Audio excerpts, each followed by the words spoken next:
টি-20 ফরম্যাটকে বলা হতো বাংলাদেশের সবচেয়ে ফেভারিট ফরম্যাট।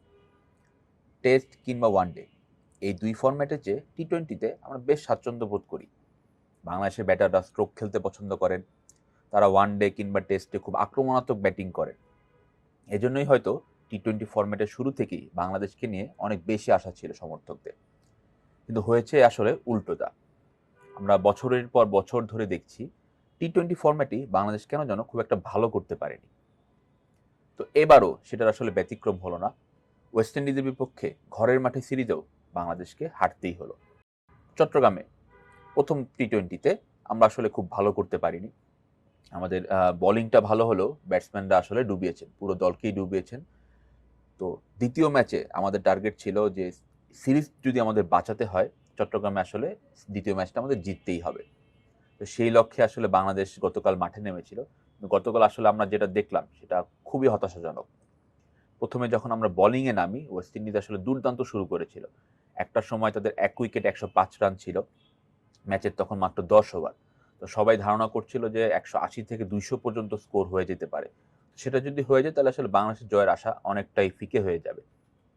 পরবর্তীতে আমরা যেটা দেখলাম, রিশাদ, নাসুম এবং মুস্তাফিজ এই 3 বোলারের কল্যাণে আসলে ওয়েস্ট ইন্ডিজকে আমরা দারুণভাবে চেপে ধরেছি।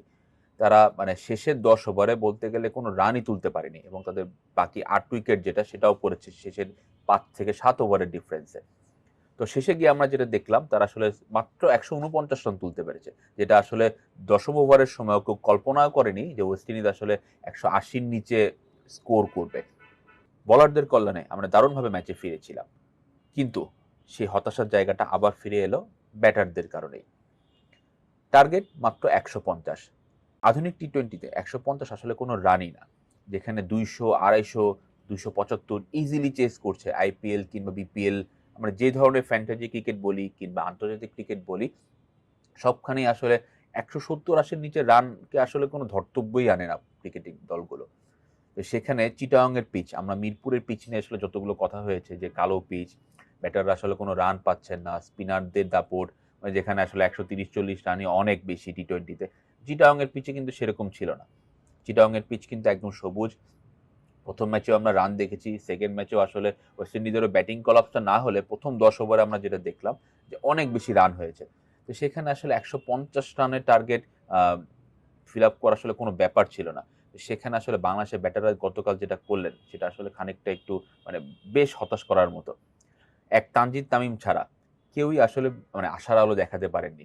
সেটা হৃদয় হোক, জাকের আলী হোক, শামীম হোসেন পাটোয়ারি হোক, রিশাদ হোক, মানে যাদের উপর আমরা ভরসা করেছিলাম এবং অধিনায়ক লিটন দাসও বটে।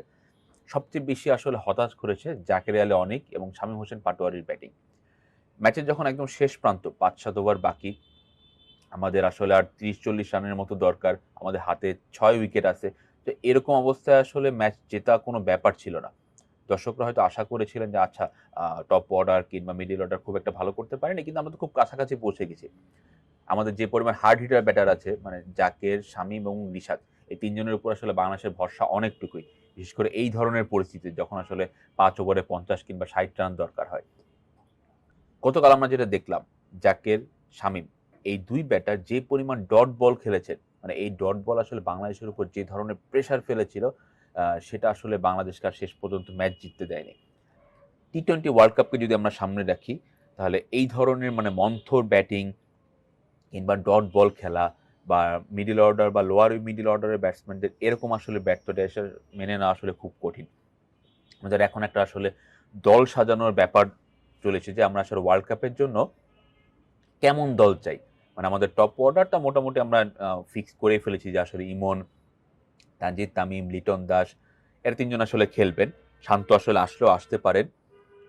কিন্তু মিডল অর্ডার এবং লোয়ার মিডল অর্ডারে আসলে আমাদের চয়েসটা কিরকম হবে।